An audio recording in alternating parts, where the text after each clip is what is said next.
मजदूर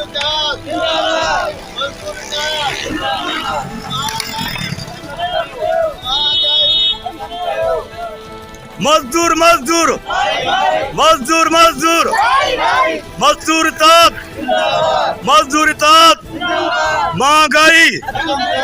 शहदादकोट में घाटे टोड़ महंगाई खिलाफ मजदूर फेडरेशन ऐं सुराण यूनियन वर्कर्स पारां एहतिजाजी मुज़ाहिरो कयो वियो। मुज़ाहिरीन हथनि में ॻाढ़ा झंडा ऐं प्ले कार्ड खणी लेबर हॉल खां रैली कढी एहतिजाजी मुज़ाहिरो करे नारेबाज़ी कई।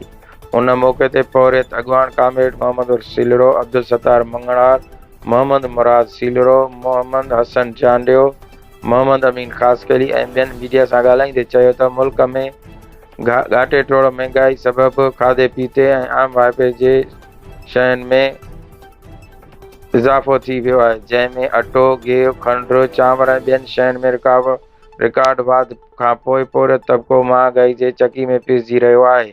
मानी गबे लाइ परेशान आहे। हुन चयो त रोज़ाने जी बुनियादनि ते 700 रुपया मज़दूरी कंदड़ पौरियत जे घर जो गुज़र सफ़र कीअं थींदो ऐं घाटे टोड़ महंगाई सबबि पौरियत तबिक़ो फाका कशी कढण ते मजबूर आहे। हुननि निगरान सरकार खां मुतालबो कयो त महांगाई ते कंट्रोल करे ग़रीबनि खे रिलीफ ॾिनो वञे।